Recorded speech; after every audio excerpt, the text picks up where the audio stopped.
In 1873, Jules Verne wrote Around the World in 80 Days, in which the meticulous and purposeful Phileas Fogg circumvented the world. On their journey, Mr. Fogg and Passepartout traveled by ship, train, elephant, and wind sledge on their Victorian voyages around the planet. But could you make this trip around the world in 80 days? On today's thought experiment, we board our steam train of imagination and travel around the world. So let's get this out of the way first. Could you travel around the world in 80 days? Well, yeah, of course you can. I mean, given the magic of air travel, you could fly around the world in less than 36 hours. It would be an extremely uncomfortable and arduous 2 days, since a huge majority of it would be spent on either an airplane or in an airport, but yes, you could absolutely do it.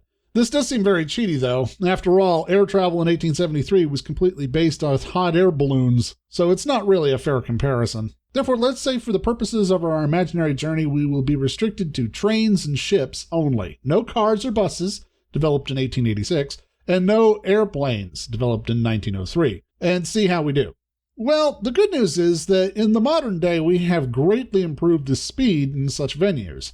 Modern diesel trains clip along at between 60 and 80 kilometers per hour, much faster than the 20 kilometers per hour steam trains of Phileas Fogg's time.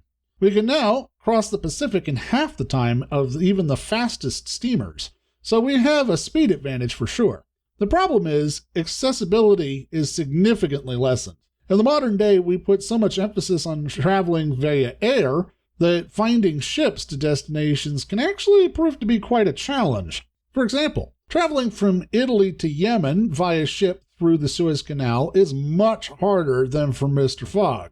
He went from Brindisi to Aden in just 4 days on the Mongolia. Unfortunately, commercial cruise lines in modern day no longer go from Brindisi to Alexandria. And what's more, there are hardly any passenger vessels going through the Suez Canal, and those that do don't go all the way to the end of the Red Sea. Crossing the Indian Ocean from Aden to Bombay, modern-day Mumbai, is even more problematic. Piracy along the Arabian Peninsula and African coast is higher levels ever since the Somali Civil War of the 1980s, which is a concern that Phileas Fogg and Passepartout didn't need to deal with. And while there are certainly pleasure cruises that run from Europe to India through the Suez Canal, these are more focused on sightseeing than being an expedient method of transportation. Another really big problem that we would run into that Phileas Fogg didn't is the whole nasty process of going through customs, getting visas, travel accommodations, and of course dealing with multiple languages. Phileas Fogg moved easily through all of the British-owned territories as a subject of the Empire without any trouble whatsoever. Of course, in the modern day, that's no longer the case, and many nations have very rigorous regulations regarding entering and leaving their country. So that process would be much more difficult now. Money is also a potential issue. Phileas Fogg used London banknotes for his voyage, and while traveler's checks are still an option, as are credit cards, all the places of the British Empire had the same exchange rate in the Victorian era, and that is no longer the case. So exchange rates might well be a major hiccup in this particular plan. So going around the world in 80 days today is going to be a big challenge logistically. In Phileas Fogg's day, if you missed a boat or a train, it could be disastrous, and the same is true now, but even more so. If you miss a ship or it's broke down, there is a very good chance that you won't get another shot at it, since another ship might not be by for weeks. The challenges facing the modern traveler are different but no less daunting than those before Phileas Fogg and company. Still, assuming that everything goes well and all the ships and trains run on time, we do have that advantage in speed. In terms of just travel time, the entire journey takes 59 days, 4 hours of modern transportation, which would put the traveler back at the Reform Club in London much earlier than the perfectly punctual Mr. Fogg. This is a good thing because it means that you could actually enjoy your trip around the world instead of just jumping from ship to ship. But enough logistics. Let's take our world tour with no restrictions. We've got 80 imaginary days to fill, so let's get going. Taking the high-speed bullet train from London to Paris only takes 2 hours and 16 minutes these days. From Paris, we hop onto a land cruise south on the Eurorail system through the Alps into Italy and to Brindisi, which takes a leisurely 21 hours, 30 minutes. From Brindisi, we can fly across the Mediterranean to Cairo in a small jet in 8 hours. Look at all the beautiful water down there.